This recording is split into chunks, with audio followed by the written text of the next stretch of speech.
Hemo terminology is the next topic. So the key terms to write down and know for exams. The first one is leukocytes, or WBCs, those white blood cells. So the memory trick, think L for leukocytes, is L, they like to clean and defend the body against infection, like viruses and bacteria. The next key term is erythrocytes, our red blood cells, RBCs. So we have hemoglobin, which is HGB.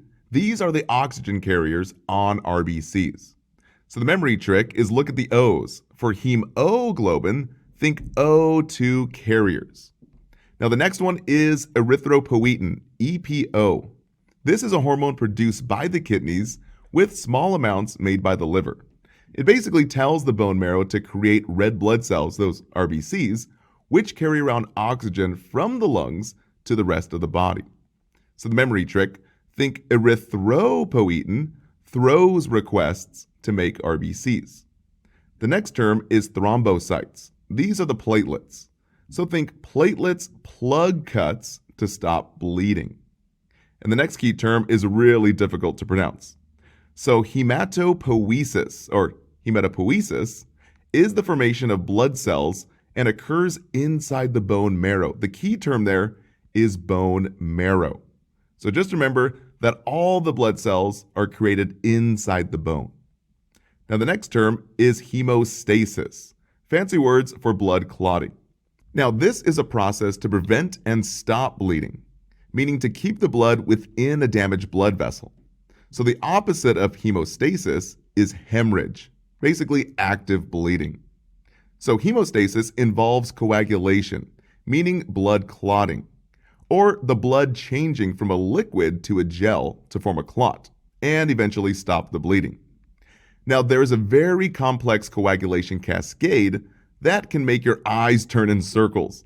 But to keep it very simple, just think, clot formation starts with prothrombin. Then it leads to thrombin, and then the fibrin mesh where the clot is formed, with the help of platelets. And for clot destruction, when a clot is dissolved, we see clot retraction, and eventually plasmin breaks the clot down. All right, that wraps it up. Thank you. Anemia is our next big topic. In general, this is a condition where the body lacks enough RBCs, those red blood cells, to carry oxygen around the body to perfuse the tissues, typically resulting from blood loss, like surgeries or excessive menstruation, or even from taking immunosuppressants, which suppresses the bone marrow where RBCs are made, but more commonly from the lack of iron, B12, and other building blocks to build RBCs. Clients who are anemic will present with tiredness and fatigue, with shortness of breath, dizziness, and even pale skin, called pallor. All these signs and symptoms are due to the low RBCs, which are supposed to carry oxygen on their hemoglobin attachments to help perfuse the body. So a big NCLEX tip here. Hemoglobin is the lab to know, so write it down. Normal values are over 12. Now it becomes bad when it's 8 to 9. And anything less than 7 sends your patient to heaven. These are must-know key numbers here, so write it out and know it by heart. Now the main types of anemia to know for exams are iron deficiency anemia, sickle cell anemia, and pernicious anemia. Now for a little side note for your pathophysiology exams. There are 2 other types of anemia that you should be familiar with for your patho course. So number 4 here is aplastic anemia, where we see impairment in the bone marrow, which makes blood cells, and pancytopenia, where we have low RBCs, low WBCs, and low platelets. Now all the blood cells will be low here due to the bone marrow impairment. Now number 5 is hemolytic anemia, where we see destruction of RBCs, those red blood cells. They basically burst inside the body due to incompatibility with blood transfusions, known as antigen-antibody reactions, like from giving a client the wrong type of blood and the body rejects it. Now this is very deadly, but we cover all 4 types of blood transfusion reactions in the blood transfusion video. But really the most tested on the NCLEX are the top 2 here. So let's cover these first. Iron deficiency anemia is where the body lacks iron, which is a critical building block to help make RBCs, our red blood cells. Now, it's the most common type of anemia globally. So Kaplan mentions, the nurse understands which is the most common type of anemia, iron deficiency anemia. Now, it's caused by a diet low in iron-rich foods. So the key terms to know for exams is any diet low in meat, fish, and poultry. These contain rich sources of iron according to the NCLEX. Now, fruits and green leafy vegetables do have iron too, but not as much as the meat-based products listed above. Now, another big cause is gastric bypass surgery, as iron is not adequately absorbed in the new, smaller stomach. Another known cause is during pregnancy. The fetus stores iron and it depletes the mother's iron storages, typically during the first trimester or during the second half of pregnancy. Now, pica is a very interesting cause. You mean Pikachu? No, not him. Pica is a very serious compulsive disorder where clients consume non-nutritional items like cornstarch, chalk, dirt, paper, and other items, typically occurring in pregnant women. So obviously this will lead to nutritional deficiencies, mainly iron deficiency, leading to anemia. So these clients will usually present with low hematocrit and low hemoglobin levels. Huge NCLEX tip, I would write that down. So low H&H with clients with pica. 70% of students get this wrong. So once again, think low H&H with pica Pikachu, or just pica. Okay, now for some other causes that may show up on your pathophysiology exams. So low serum B12. Now this B vitamin is one of the main building blocks to build RBCs, those red blood cells. Another cause is hypochlorhydria, where the stomach has low stomach acid. Now, this is considered one of the most important causative factors, as gastric acid is very vitally important for iron absorption, as the stomach cannot convert iron within food into an absorbable form. And a last big cause here is gastric atrophy or atrophy, atrophic gastritis. This is the chronic inflammation of the gastric mucosa of the stomach lining, leading to a loss of gastric cells and eventually replacing them with scar tissue, resulting in the inability of the stomach to absorb iron and other nutrients. Now, for infants and children, they often develop iron deficiency anemia from the following risk factors. Number 1 is premature birth. Number 2 is insufficient oral intake or delayed introduction of solid foods. Now, a big one and a huge NCLEX tip is number 3, excessive intake of milk. Again, write it down. Over 24 ounces of milk per day. Now, preterm infants who are exclusively bottle fed with breast milk, as it contains low iron, are typically recommended to take iron fortified formulas. Now, a huge NCLEX tip here is the vegan diet. So be sure to write these key points down. Vegan diets exclude all animal products like dairy and meat. So number 1, fortified breads and cereals are recommended. And we always pair, number 2, high iron foods with high vitamin C, as it helps the iron to absorb. And number 3, calcium and vitamin D is recommended to supplement the lack of nutrition from the dairy. So write those 3 key points down for vegan diets. They love to come up on Select All That Apply questions as it applies to iron deficiency anemia. Now, in terms of diagnostics, as mentioned before, the big NCLEX tip is knowing the hemoglobin levels. So once again, normally it's above 12. Now, it's bad between 8 and 9, and less than 7 sends your patient to heaven. Remember, you must know these key numbers here, so write it out and know it by heart. As stated before, clients who are pregnant are expected to have low hemoglobin, less than 11. But it's very bad if we dip below that 9. So always report to the HCP immediately. Remember, anything less than 9 is bad, but less than 7 sends your patient to heaven. Now for the signs and symptoms, just make it super simple and think about the patho here. We have low RBCs, meaning we have low hemoglobin, resulting in low oxygen signs and symptoms. So we get fatigue with dyspnea, that shortness of breath, as well as dizziness and even paled skin called pallor. But the top 3 to know is dyspnea, pallor, and tachycardia. Now, Hesse mentions, when assessing the patient's integumentary system, which dermatological manifestation may indicate anemia. Pallor, yes, that pale skin. So just watch out for that key term, pallor. Now, other key signs to note for your pathophysiology course. GI manifestations. I'd be sure to write this down. Stomatitis, where the clients get inflammation of the mouth and lips, as well as glossitis, the inflammation of the tongue.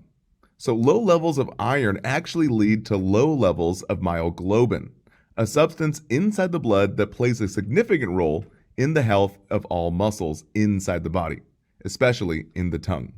Now, switching gears to sickle cell anemia. This is an inherited group of disorders that causes the RBCs to have a distorted shape, going from a nice round plump shape to very skinny sucked in sickle cell shape.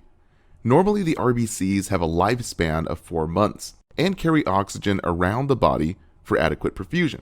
But in sickle cell anemia, the lifespan is less than 3 weeks. They can't carry adequate oxygen to perfuse the body and get clogged inside tiny blood vessels, blocking or occluding the blood supply to the extremities and vital organs, which causes ischemia, that lack of oxygen to the body tissues.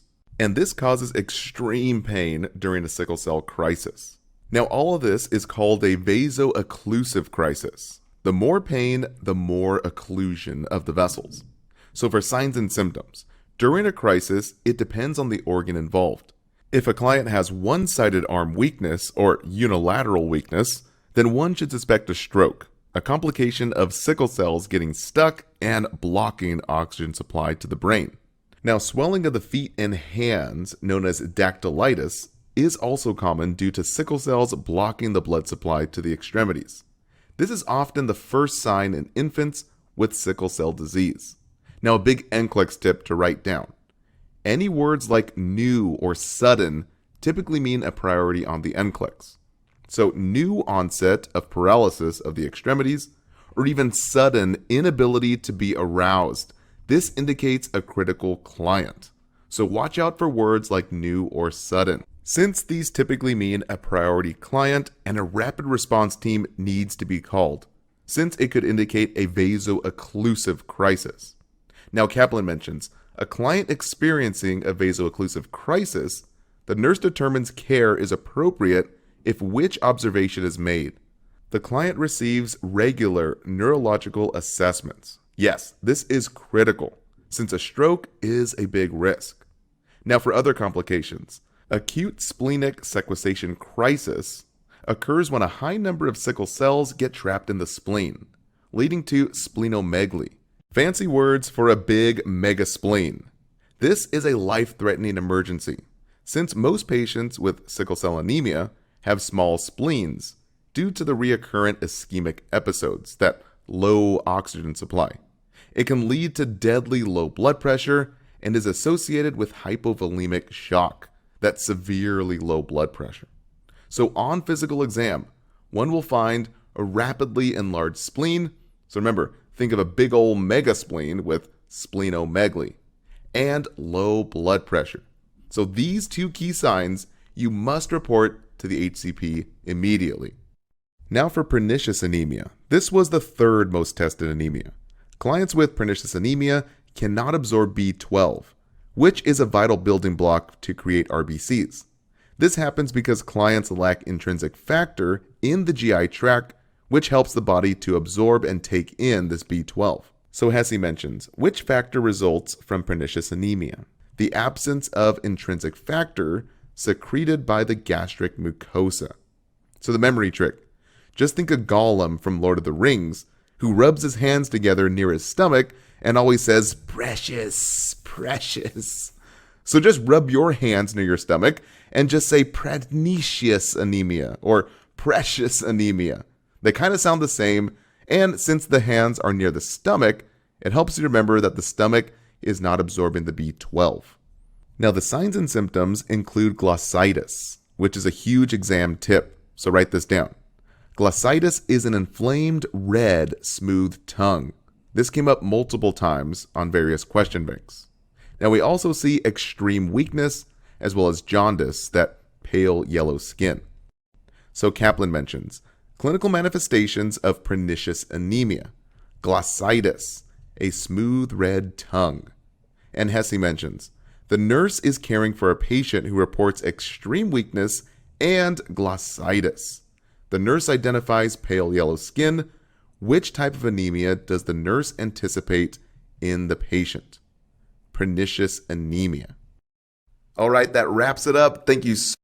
Now for DIC. The full name is disseminated intravascular coagulation. This is a serious disorder in which the proteins that control blood clotting become overactive, causing many blood clots to form all over the body. These thrombi, or blood clots, block small blood vessels, causing organs to infarct and not function properly due to the lack of perfusion, or basically the lack of oxygen. Now, the second big event in this condition, eventually the body uses up all the platelets and clotting factors, resulting in the body having no ability to stop bleeding. Therefore, we see bleeding everywhere, all over the body, commonly seen right beneath the skin, inside the nose and mouth, and even deep inside the body. Complications may include organ failure.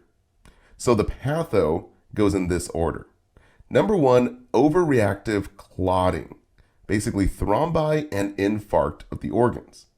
Then it proceeds to number 2, depletion of all platelets and clotting factors for normal clotting.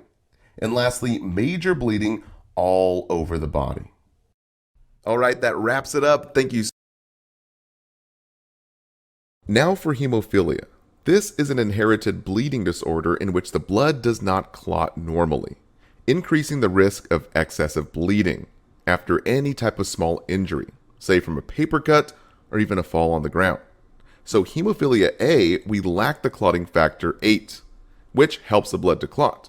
And in hemophilia B, we lack the clotting factor 9. So Hesse mentions, a nurse is caring for a patient diagnosed with hemophilia A. The nurse knows which type of hemophilia is caused by an absence of which clotting factor. 8. Now, as far as signs and symptoms, we just have excessive bleeding, as you know. So we see pain, bruising, and petechiae, the little red bumps under the skin, and ineffective tissue perfusion, as well as joint stiffness and even lack of mobility. So Hesse mentions, a nurse is caring for a patient with hemophilia.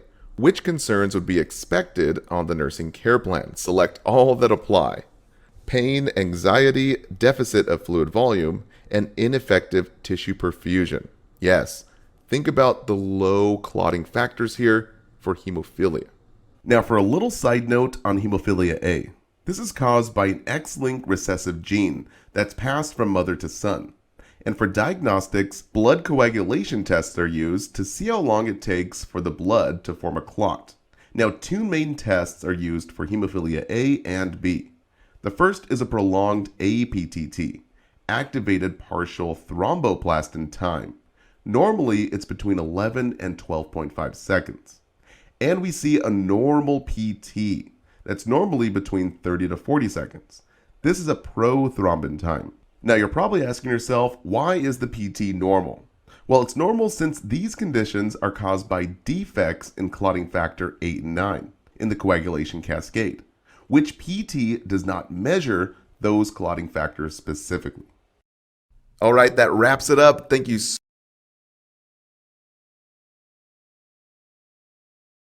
Leukemia is a type of cancer that affects the blood cells and bone marrow. You see, bone marrow is responsible for making blood cells like WBCs, RBCs, and platelets. But in leukemia, we have an overproduction of white blood cells that crowd out the production of normal cells, leading to low RBCs and low platelets. So let the name help you here. Leukemia, just think leuc for leukocyte, that WBC, and emia for blood. Too many WBCs that crowd out the production of other blood cells. Now, the main types of leukemia, we have acute and chronic. So acute is more common with pediatrics, and chronic is more common with older age. The 4 main types include AML, CML, ALL, and CLL. Now, the NCLEX doesn't really cover this directly. Okay, now specifically for your pathophysiology class. Please be sure to write this down. It's very important. So acute leukemia, we see immature, non-functional WBCs, those white blood cells. So think acute is abrupt onset, very common in children. And for chronic leukemias, we see mature cells with reduced function.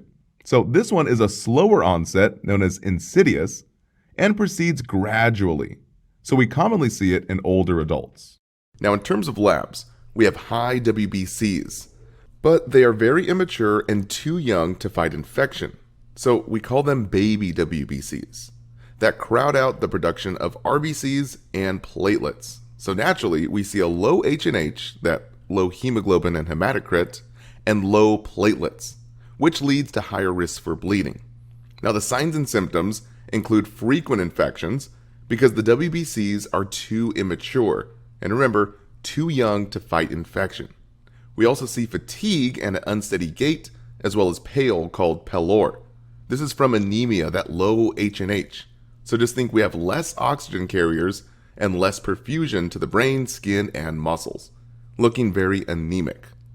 And we have bruising, petechiae, and easy bleeding from the low platelets, as well as weight loss and anorexia, and even bone pain from the bone marrow being overcrowded with an overproduction of WBCs. So ATI mentions a 7-year-old with acute lymphoblastic leukemia who is being admitted for evaluation of fever. To which of the following rooms should the nurse assign the client? A private room in order to prevent transmission of infection from others. Yes, we want to protect this patient from getting other infections. Very low immune system from those immature WBCs. Now, a second question, a nurse is assessing a child who has leukemia.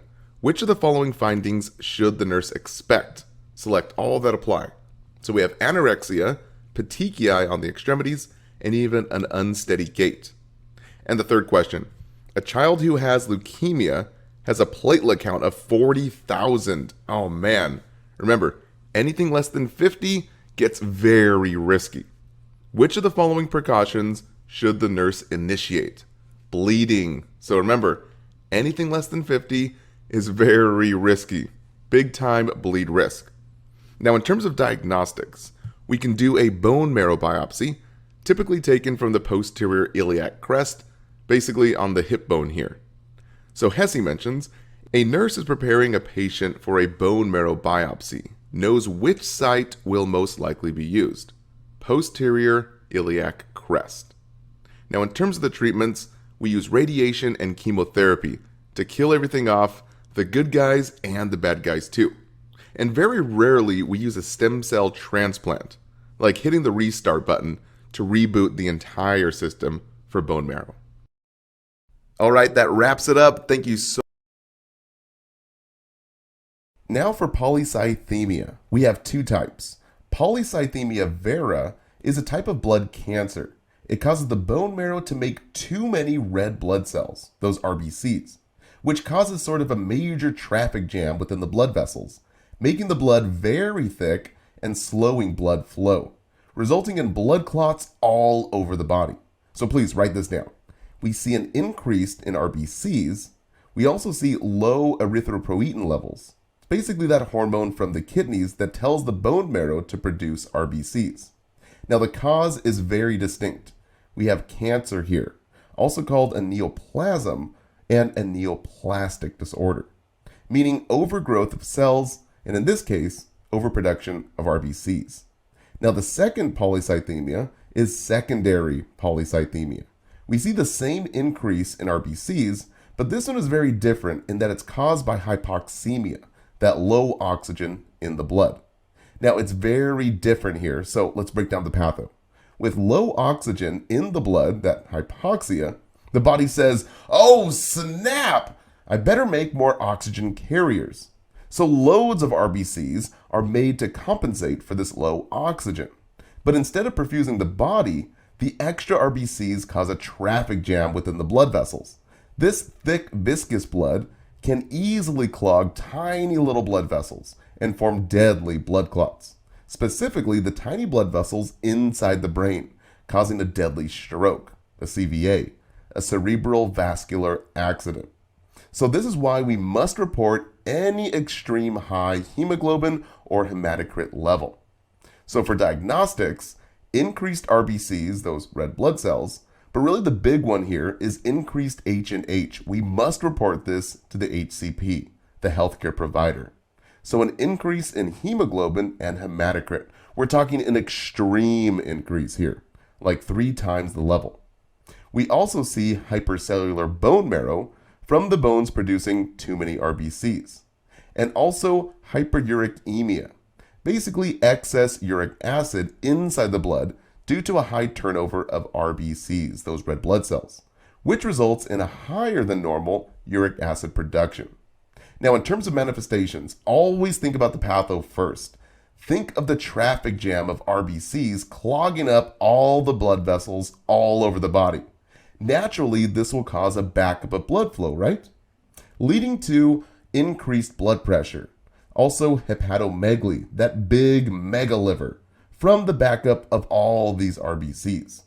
We also see a big mega spleen called splenomegaly, a big spleen, as well as sluggish blood flow and even cardiac hypertrophy, a big heart with really thick, overinflated heart muscles. Now, this is from the heart trying its hardest to pump against that thick, viscous blood, as well as headaches and visual problems from that slow blood flow to the brain and eyes. And it could even indicate a thrombosis, or basically a clot, which leads to organ infarctions. So a CVA is that clot in the brain, a cerebral vascular accident. An MI is a myocardial infarction, a clot in the heart. A PE is a pulmonary emboli, a clot in the lungs. And a DVT is a deep vein thrombosis, a clot in the deep veins. Basically, clots everywhere. All right, that wraps it up.